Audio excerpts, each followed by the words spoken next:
Hello and welcome to the Data Engineering Podcast, the show about modern data management. When you're ready to build your next pipeline, you'll need somewhere to deploy it, so check out Linode.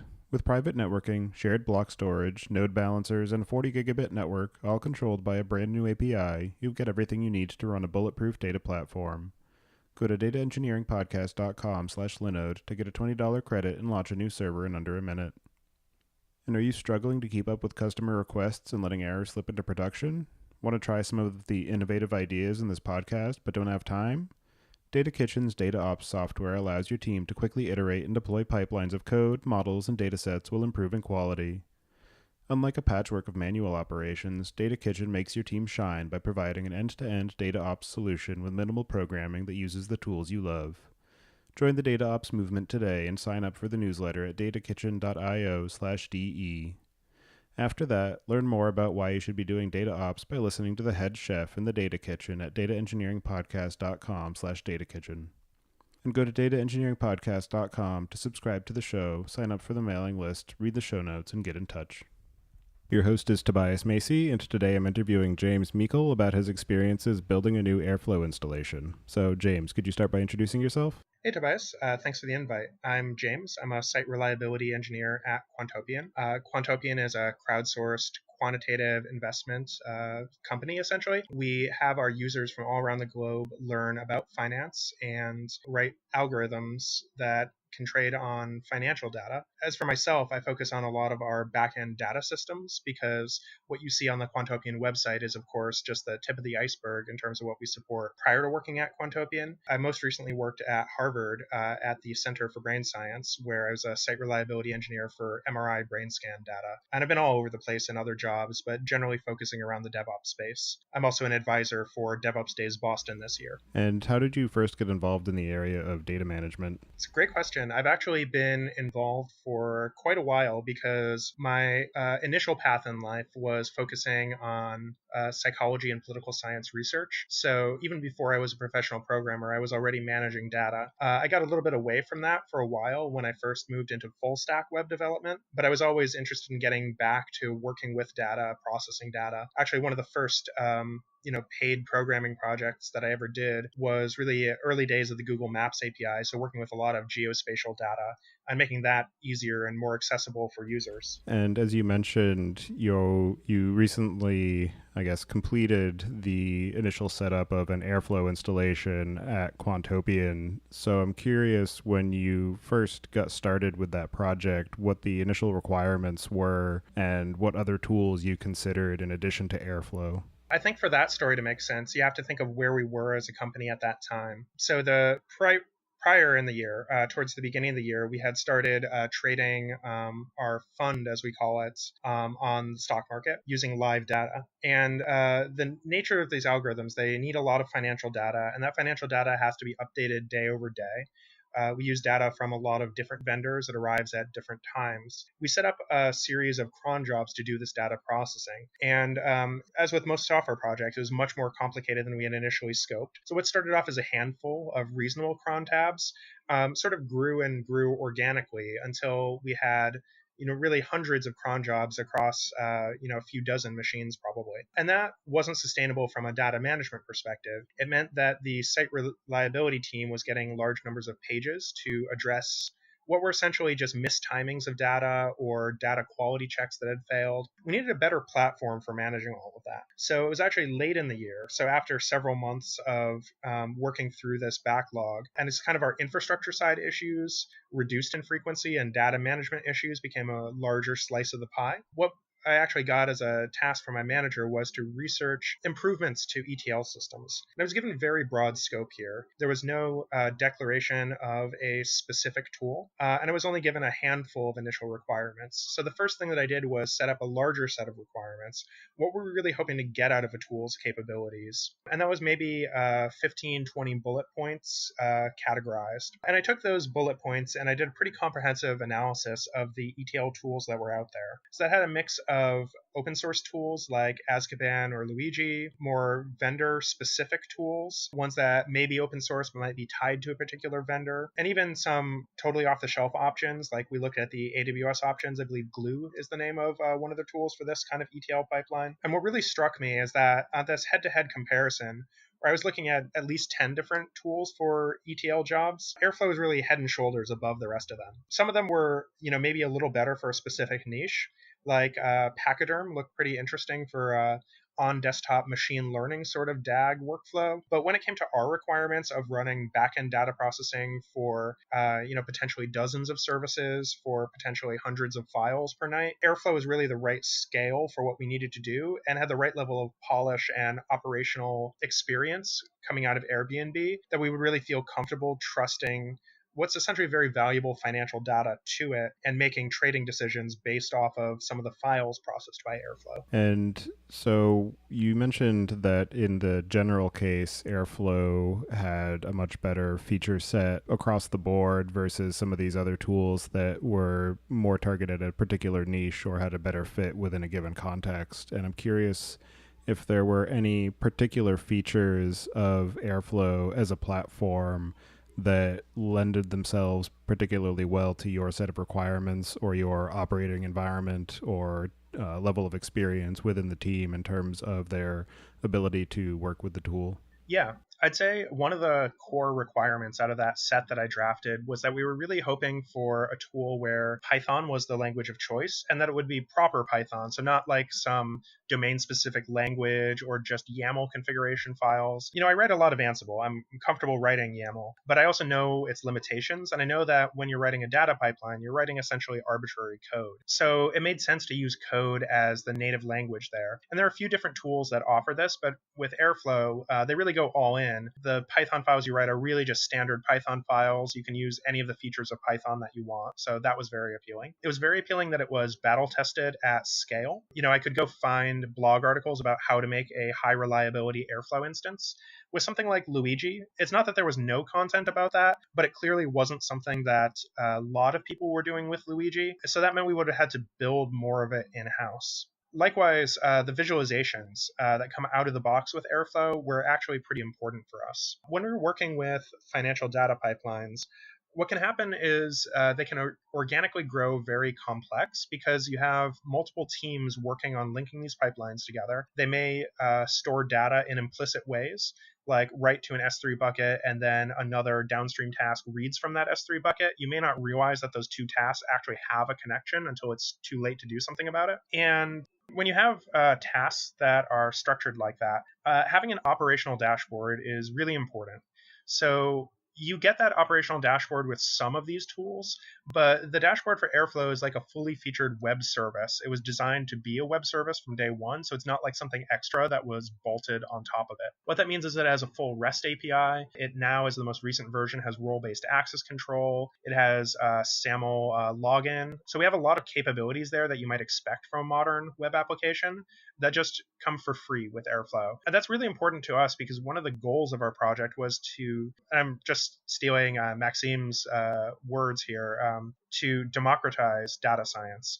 So at Quantopian, we have a lot of people who do things that either could be called or adjacent to data science, but we want to open it up to even more people within the organization. And having a dashboard where someone can, without necessarily having SSH access to a server, without having privileged access, can just log into a web dashboard, see the state of all the tasks, ask tasks why they haven't run yet, and manually click to perform operations. That's all very powerful capabilities. Basically, that lets us take a team where we trust them to know the domain experience and we trust them to know what sorts of capabilities the platform offers. Well, we can now actually trust them with the ability to rerun jobs rather than having to go through an intermediary. And that means the SRE team is less of a bottleneck. So once you decided that Airflow was the right tool for the job, there are a number of potential design patterns that you can go with for Airflow. It's a very sort of loosely defined framework for being able to work with data in whatever way you see fit. So I'm curious what type of a deployment architecture you ended up with, and if you are focusing on a particular executor, or if you're doing a mix and match where some tasks get run on maybe Celery and others get run with Dask or anything along those lines, just to sort of get a picture of what the topology and constraints that you're working with are. Yeah, well, we knew from the start that we wanted to run Airflow in a more distributed manner. It's sort of a requirement for anything that we want to deploy to have it be high availability. We ran into this problem all the time with cron tabs, where we don't want a cron tab running on more than one instance. So we would have one instance running the cron tabs, and if that instance goes away, it causes all kinds of problems. It was exactly that type of like monolithic cron instance that we wanted to get away from. That was an explicit goal of this Airflow ETL migration. So coming at Airflow from a distributed point of view, it was a natural fit to choose the Celery executor because that was the primary way of doing this back when we started like last December. So once we knew that we were going to use Celery, we decided as a backend to use Postgres and Redis as the broker, and to implement the instances themselves using what's essentially standard for us is CloudFormation and Ansible. So we're not running Dockerized Airflow at this point. We actually just have this on EC2 instances in auto-scaling groups. So all of the instance types can be killed and will come back fairly gracefully. And we have that separated into the web servers, the workers, and the scheduler. The scheduler is the only component that isn't run concurrently. So we'll have at least two workers and at least two web servers at any given time. We only run one scheduler for the moment because it was a known issue that Airflow couldn't support two concurrent schedulers running. There were some ways that we could have adapted this to a more HA pattern with an active standby scheduler, but in practice, the kinds of errors we've seen with the scheduler are not ones that would have been helped by having a second instance anyway, so it's been less of a priority for us. And you said that one of your main goals is to democratize access to the data that you're processing. And that leads me to wonder how many engineers are involved in writing the tasks that are going to be submitted to the Airflow installation versus people who are just consuming the outputs. So I'd say initially it was focused on people who are consuming the outputs. So it's sort of like I got the task to build this project, taking a very long-term view of what this project would be for the company. So for the first month of the project was really just researching, building out prototypes, comparing this to other tools. We wanted to be really sure that this was the direction that we were going to go. The next few months were after I'd built out, prototypes and documentation, was actually running some real tasks on the cluster, starting with some of our staging data loads, as we call them. And when you have a really organic ETL architecture where the ETL jobs are broken across 7, 8, or more services per night, you really have to take a lot of care to make sure that you're running this migration in a sustainable way. So we've taken a very evolutionary approach. So we didn't do a dramatic cutover where suddenly everything was running on Airflow. Instead, we've tried to start new projects in Airflow and migrate older projects one at a time, particularly when we can justify it because there's been some kind of outage that was Airflow related. And what we found was that after a few months of having Airflow running the lower importance tasks, we started thinking when we got into an incident review, hey, this didn't have to happen. If we'd taken the time to put this in Airflow, then this wouldn't have happened. Or, Airflow would have fixed this. Or if we'd had Airflow, then we would have gotten paged about this earlier. So it was really actually demonstrating the capabilities of the platform and gradually getting buy-in from the teams. So some teams actually are now essentially using Airflow and may not even realize that that's what's happening under the hood because we might have set up that initial DAG for them, whereas other teams are now actively writing software that is geared towards Airflow. I think one of the most exciting developments is we do a lot of data science at Quantopian because essentially our platform is allowing our users to do data science. And we do that in the form of Python notebooks. So all of our users are writing Python notebooks for analysis purposes, and we use them internally for analyzing what our users are doing, analyzing the performance of algorithms, really for our internal business process. We're much more likely to use a Python notebook than something like an Excel spreadsheet. So the upshot of this is that once you have something as a Python notebook, you might want to automate it.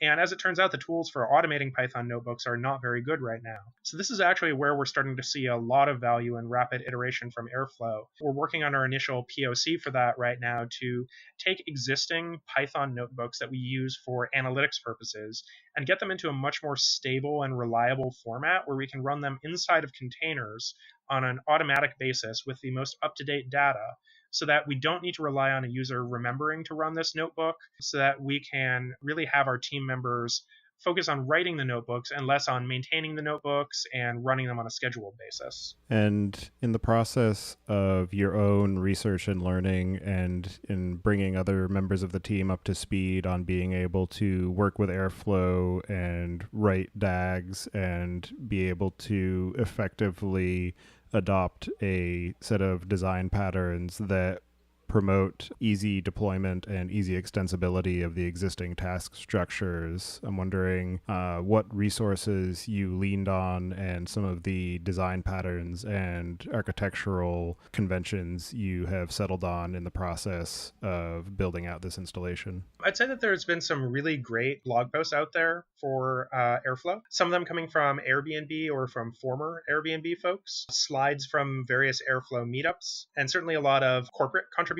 So Cubel and Astronomer stand out as two companies where I read a lot of blog posts about how they do Airflow, and sort of taking inspiration from some of these more managed platforms or the more mature data science platforms in-house. And I think it really helped that I had a lot of domain experience going into this, because there were a lot of people using Airflow in ways that I think are not necessarily how it was intended to be used. And that was actually something we really initially came up with, was what projects were not going to be targeted for Airflow. And we came up with a pretty good set of definitions for what is a job that looks like it's a good fit for Airflow. Because the way that Airflow is designed, it actually does have tasks that it doesn't even attempt to handle.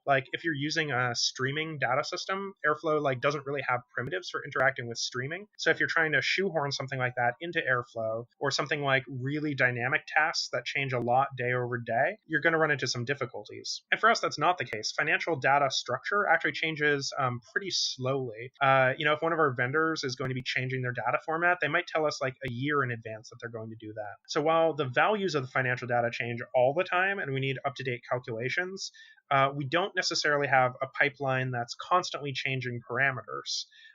We need to refresh the data, but we don't need to refresh the pipelines that often. Also, a lot of the pipeline work that we do is simply adding new tasks. Once we ingest some type of financial data, we typically keep on ingesting it for a very long time, make that available to all of our users, because we're always expanding the data on the platform. It's very rare that we take anything off from it. And in terms of managing the deployability of the DAGs, as I've done research on various occasions to see sort of what the plugin architecture looks like, or what some of the software best practices are for writing the DAGs themselves, I've seen some mixed levels of maturity in terms of how people are handling the Python code that they're using for it, or the deployment mechanisms that they're using for being able to update the software on their Airflow deployment. So what have you settled on in terms of being able to deploy new resources, any sort of testing or quality checks that you put in place to gate new tasks before they end up on Airflow or updated tasks? I think that's a great question. And I also think that this question is something that Airflow has answered very poorly, to be honest. It's one of the pain points for us. Just a walkthrough for what we do. So we have a repository that's essentially our infrastructure repository. That's mostly Ansible code, and it's mostly people on the site reliability engineering team who are contributing to it. It just tells you how to install a cluster and which DAG repositories to install. We'll take that cluster code and we'll deploy multiple clusters in different environments. So we have 2 staging clusters, 1 production cluster, and then 2 trading fund-related clusters. And those clusters might share DAG repositories. So we have one repository is very cleverly called Airflow tasks because it contains most of our Airflow tasks. And this repository actually gets run on both staging and production. So we actually just made the sync problem even worse. It's not just syncing within the members of a cluster. It's now we have the same DAG repository running on 2 clusters in 2 different versions. So the way that we approach this is we have a wrapper script.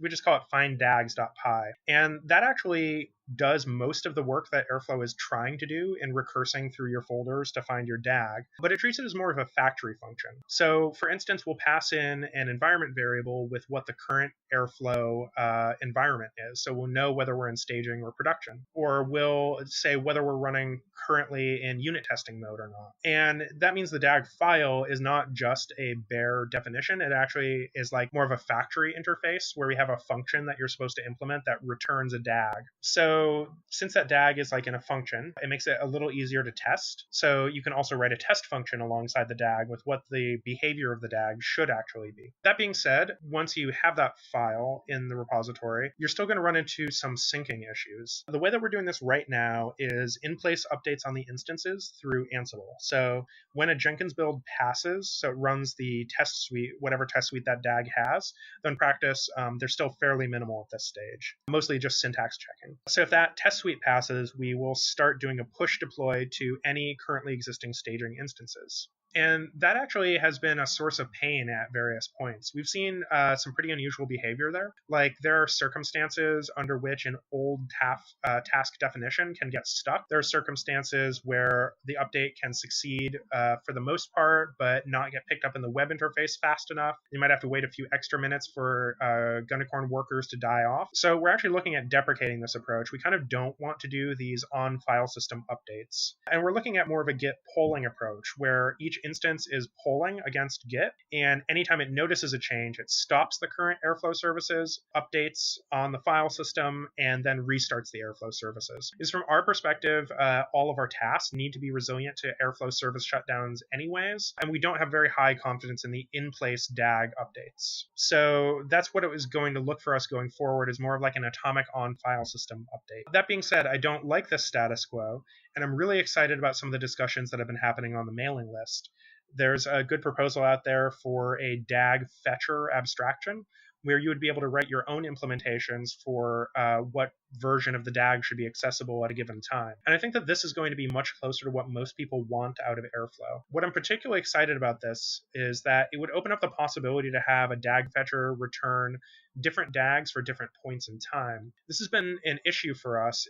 We sometimes want to recalculate previous results with a new version of the DAG, and other times we actually would not want to calculate historical results for a given task.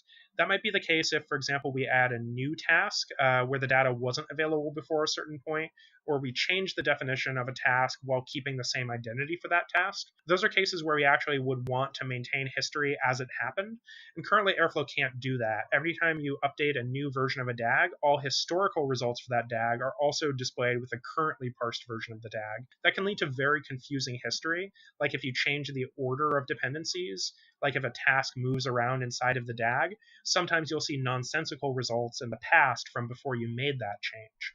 So I think that this is a challenge that Airflow is working on, the development team, but I wouldn't be hopeful to see it anytime soon, unfortunately. So for now, you're stuck with either on-file system updates, or you have the pain of having to set up a shared file system. And with most of us coming from more of an operations background on the team, we knew that we definitely didn't want to go the shared file system approach, because there's a lot of ways that that can really harm your reliability. And one of the other issues that I saw when I was looking particularly at the plugins, but also at the DAGs themselves, is the issue of dependency management for the Python code that you're installing, where there's the potential to package the plugins or even the DAGs as an actual Python package using the various mechanisms available there, or even just using a requirements.txt file for specifying when this gets installed, install these versions of the additional Python packages that I needed. But in some of the examples that I was seeing, those were completely lacking, and it was just a matter of put the code on and then somehow sort of intuit the fact that you need additional dependencies or have those specified elsewhere. So I'm wondering where you landed on that approach in terms of ensuring that you have the necessary dependencies installed for the appropriate versions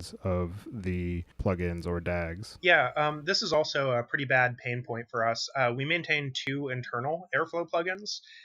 One for the code that we hope to open source one day, and one for the truly internal code. And I'm really not sold on the existence of Airflow plugins. They seem to almost be more hassle than they're worth to package code in the Airflow way as opposed to the Python way. So that may be something where we in the future just don't make them Airflow plugins at all and just use them as Python libraries. I think the story there is really not good, and especially the way that Airflow tasks are typically executed. I'd actually go so far as to say that if you're really taking like access control seriously, you shouldn't really be using things like the Python operators anyways. There's just so little isolation or guarantee there. It just seems like a recipe for making mistakes if everything is sharing like the same Python process, the same Python libraries. It also leads to really bloated workers with like huge Python environments and long start. So what we prefer, and what I really wish that I'd known that we'd be this far when I first started planning this like several months ago, is we're actually moving to execute almost everything in Kubernetes. And at the time, we knew that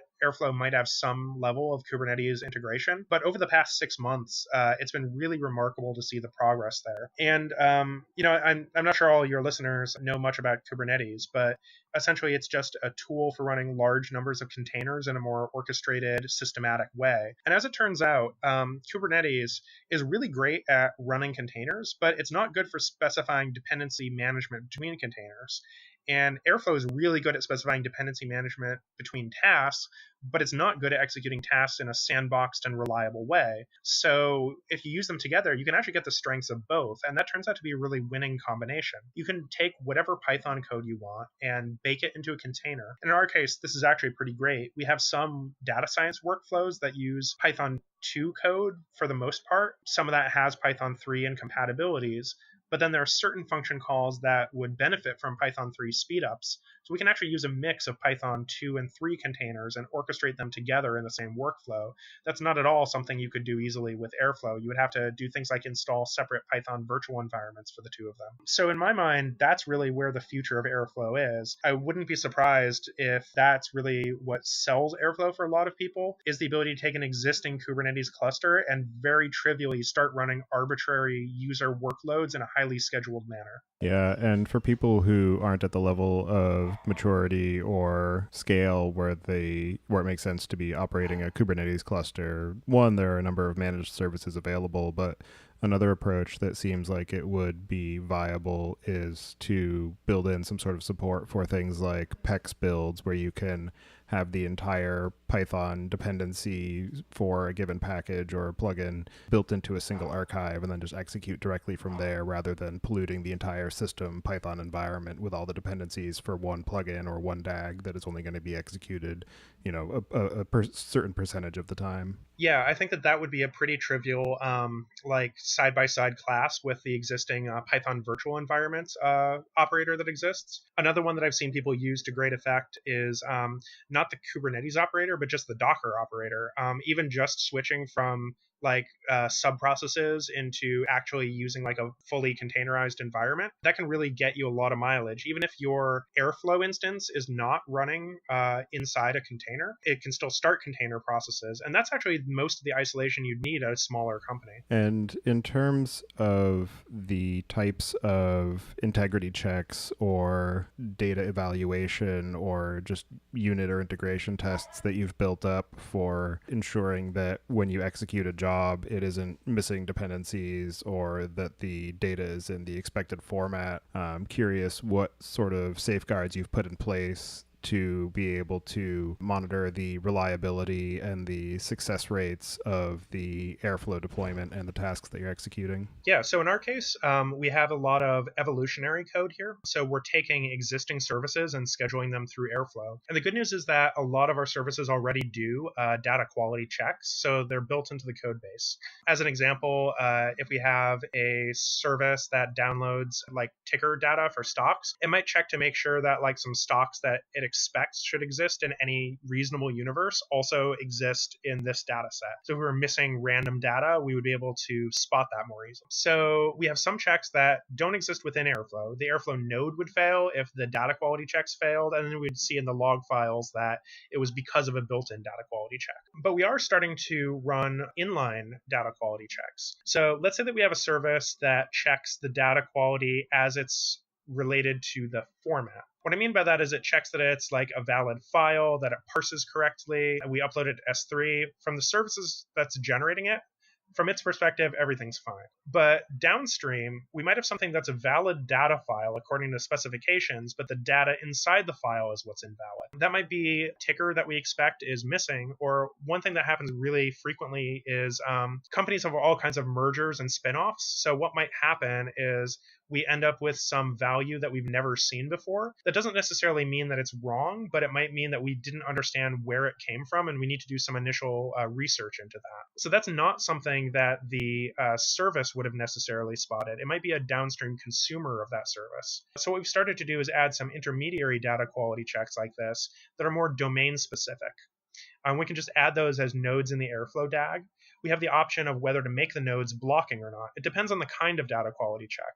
We actually are fairly atypical in that when we run Airflow, we're actually running it very online, and like the sense of online processing. We every night have to get everything ready for the next day's trading session. So it's often not correct for us to stop a task and say, hey, this failed, take a look at it. What we actually often want to do is continue performing the task and then warn someone that the data is invalid, and then they can make a decision about whether to abort what we're doing with that data or not, because we may only have time for one or two reprocessing attempts because the timelines are so tight. And in that case, we can have nodes that are more sibling nodes to some other node. They don't block the downstream node from processing, but they can at least alert us if something seems wrong. That's actually something that we've, over the course of the summer, had one of our interns, Danny, working on. And she hadn't used Airflow or Kubernetes before, but she's been doing the bulk of our DAG code writing lately, whereas I've been focusing more on the infrastructure and enablement side. And that's taking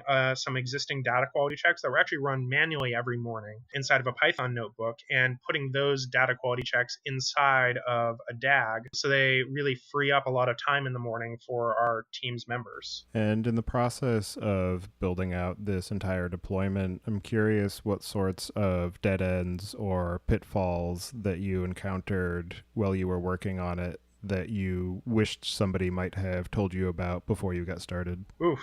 Yeah, that's a hard question. Well, don't let my boss hear you, but I think it might have been somewhat of a dead end to host Airflow on our own EC2 instances. In parallel to the Airflow project, which is most of what I've been working on, the rest of the SRE team has been more involved with our Kubernetes project, so we've been adopting them side by side. And I really feel like we might have been in a better place if we had focused more on getting Airflow to run inside of Kubernetes, that we might have been a little bit further along with both projects. Because anytime you don't have to run infrastructure, you probably don't need to. I think this is particularly true.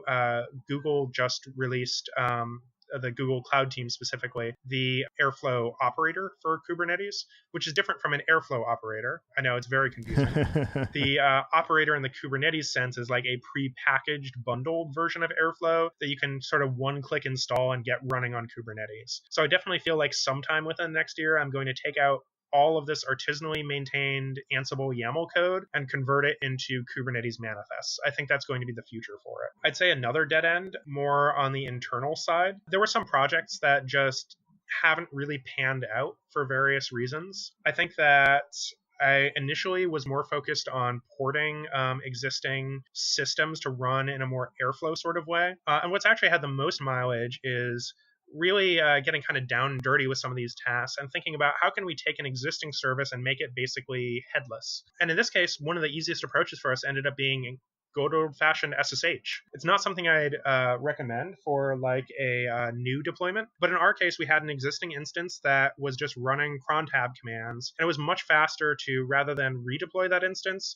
to just plan to have Airflow SSH into that instance and give it access to run a limited set of commands. And no, that's not a perfect long-term solution, but I think if the focus from the beginning had been just making it work and then later on replacing it with a more elegant solution, I might have been a little bit further along than I am now. Yeah, the old don't let the perfect be the enemy of the good. Exactly. And I think that the DAG structure is actually really friendly for that kind of progressive enhancement. Because if you have a particular type of task, so let's say in my case, the SSH operator, what I can do is later on, I can take that same DAG and replace what kind of operator without changing the task ID. So all the success, fail, and time information will be persisted. Of course, it's going to look a little bit weird. You may not want to actually look at some of the previous results, but it lets you preserve basically the same dependency structure. So your DAG isn't changing very much. It's just the implementation of the specific nodes that are. And you've spoken a bit about some of the shortcomings of Airflow as it stands now, and I'm curious if there are any others that you would like to see improvements in as you continue to work on expanding and improving your own installation of it. Yeah, so I've actually submitted recently a PR against Airflow for a real pet peeve of our team, the Airflow SLA mechanism. The Airflow SLAs are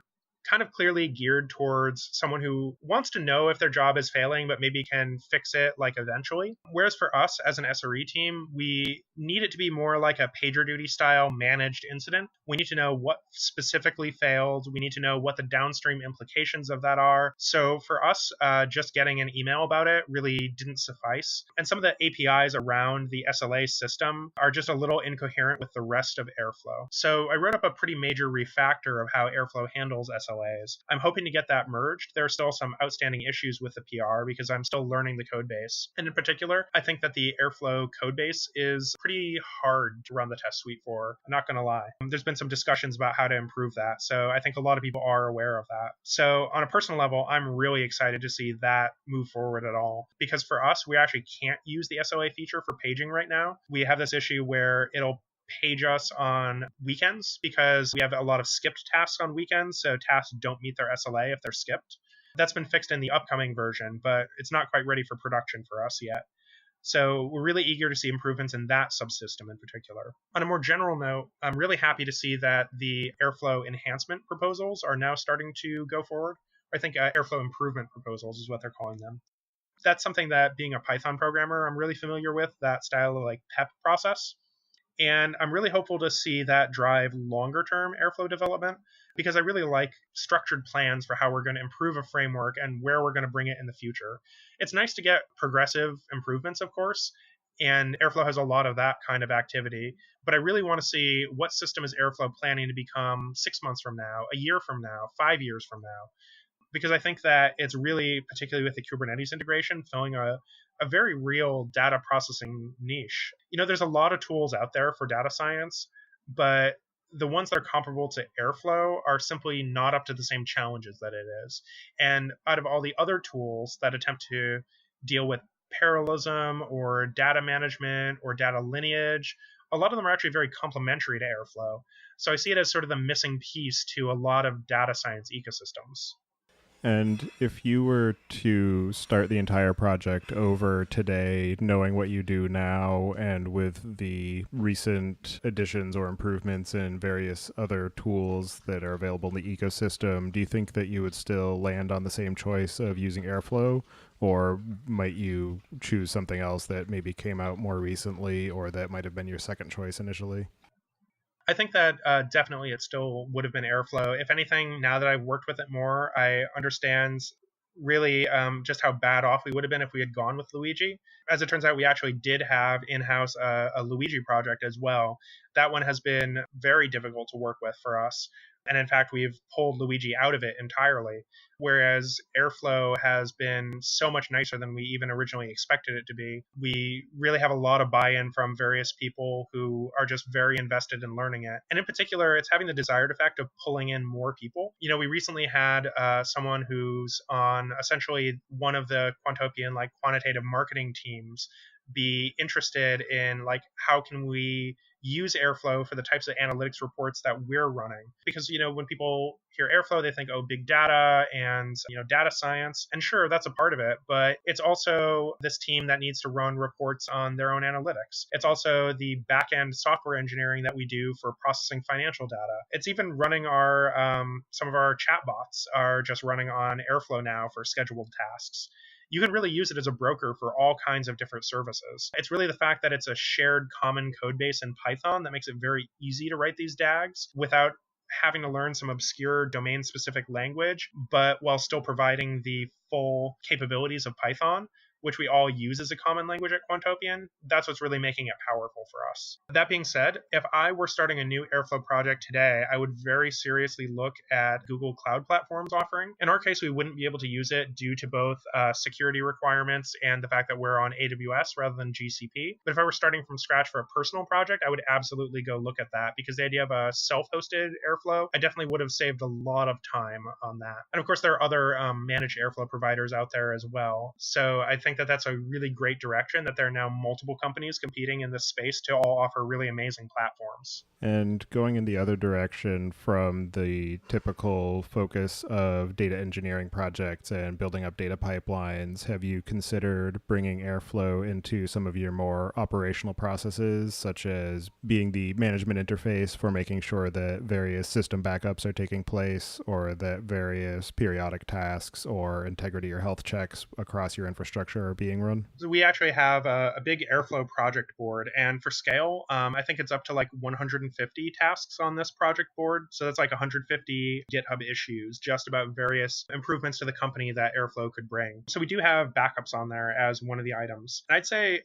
for us, that's somewhat lower priority. But one thing that's really high priority for us is actually accounting processes. It might sound pretty boring, right? But as it turns out, when you are trading money on the stock market, you have a lot of accounting to do. And that's actually a major business requirement for us. So this is something that's pretty far removed from what you think of as data science, but it's actually a great fit for us of just moving around various financial reports from one FTP server to another in a reliable way with a useful dashboard. Airflow is actually amazing for that. So I would say if you're thinking about adopting Airflow at your company, don't just think of it as a data science platform. I mean, yes, it can be that, but I would say if you can't think of any scheduled tasks that you're doing other than data science tasks, you're probably not fully exploring the capabilities of what Airflow could be offering you. Essentially, the way that I think of this is if I have any cron job where I need to run it in relation to any other cron job, so with any kind of dependency order, and it needs to be distributed, like those criteria alone make it a really good fit for Airflow. The only real cron tabs that are new cron tabs that we're writing nowadays are ones that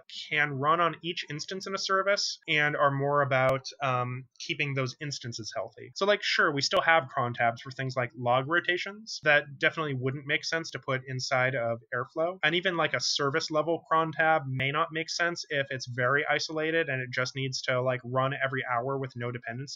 But anything that's like a real human facing task that some person is thinking about whether it's running or not, then it probably actually belongs in Airflow. I'll give this example. We have a analytics export where we take things from some machine or another and move it into a mix panel. And we just want to know about like user interactions with the website. That's fine. That by itself, we could just run that with a cron tab every 24 hours. But what if someone on the marketing team wants to know about it when it finishes? What if someone wants to then kick off some task inside of Mixpanel? The reality is, if it were on a cron tab, they might not even know that's how their data is arriving. If we put it into Airflow, if we help them write the initial PR for this, now they know where to go for modifications to this, and they can make those modifications self-service. So even if there aren't any dependencies yet, if you can think of any reasonable dependency that someone might want to hang off of this in the future, just do the extra effort and get it into Airflow. It's really well suited for that kind of use case. And are there any other aspects of the Airflow project or your implementation of it or anything surrounding it that we didn't discuss yet that you think we should cover before we close out the show? I think that I've used this term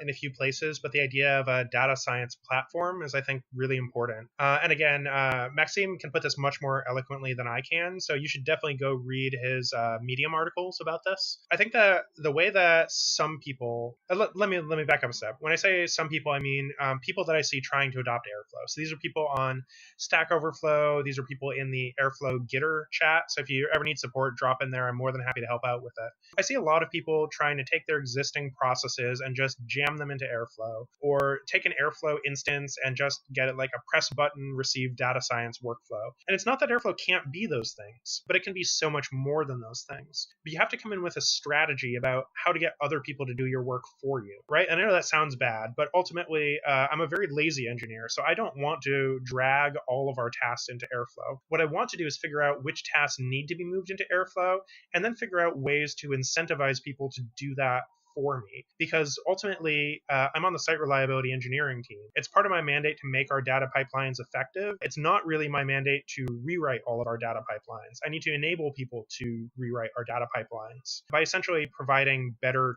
tooling for them. I really recommend reading about platforms in general, like what constitutes a platform. When do you switch from a piece of code to a framework to a platform?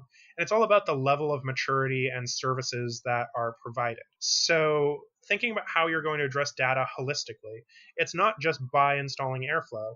A lot of the decisions that I've had to make are adjacent to Airflow. So where does Airflow store data? What other systems does Airflow integrate with? Who has access to Airflow? So installing Airflow was important, and getting some initial tasks in was good for the demo, but really making sure that Airflow fits within the overall data platform vision of the company. And for us, adopting Airflow was kind of a 50-50 split with adopting Kubernetes. We would not have gotten as far as we've gotten with Airflow if we hadn't also been adopting Kubernetes at the same time. So neither of those is actually our data platform. Our data platform is the combination of the two of them, plus all of our policies in place around who has access to data, where can you do initial exploratory research. We need to make sure there's an end-to-end process for you have an idea, you can experiment on the idea, you can build a rapid POC, and then you can productionize it without a lot of pain. And those are all key points that we've had issues with at various other projects. So making sure that our Airflow installation is prepared to do that entire cycle has been really crucial to success. And I feel like that's something some people miss with Airflow. You can't just install Airflow. Even Airbnb doesn't just use Airflow. They have other systems that are augmenting it. It's all part of a larger picture. So yeah, that's what I would say is a really important thing to know about an Airflow installation. All right. And for anybody who wants to get in touch with you, follow the work that you're up to, or ask any follow-on questions, I'll have you add your preferred contact information to the show notes. And with that, as a final question, I'd like to get your perspective on what you view as being the biggest gap in the tooling or technology that's available for data management today. So I'd actually say the biggest gap is really kind of the next one after Airflow. So you've got a really cool pipeline. You've got some data that you're processing through it, and you want to make some prospective changes to it. And that, I think, is a place where the workflow there is not very good. You might have to actually copy that DAG file.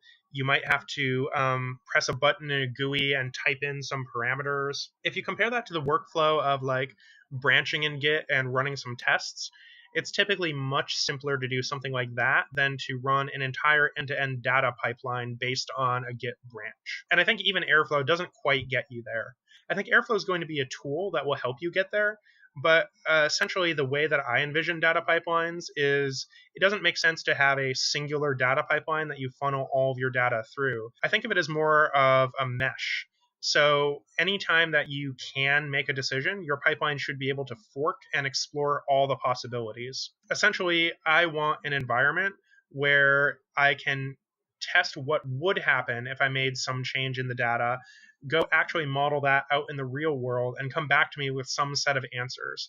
I want it to be able to perform automatic sensitivity analyses, to look at what happens if I add an initial filtering step to clean out some busted data rows. What effects does that have downstream? It's actually very difficult to do that kind of diffing or comparison, particularly once you have any kind of graph data structure. So that's something I've been working on myself lately, but it's a very hard problem. I'm hopeful that we'll see better tools for that, because as much fun as it is as a pet project, you can't build everything from scratch. You need to standardize if you want to compete. So I don't see a lot of tools out there in that space of not just managing your data by keeping it in one place, but actively allowing for exploratory analysis of data decision making. And that's what I see as the next frontier in data science. All right. Well, thank you very much for your time and for sharing your experiences of standing up a new Airflow installation and working towards building a unified data science platform for your company. So it's definitely been very interesting and useful. So I appreciate that, and I hope you enjoy the rest of your night. Well, I appreciate the invitation.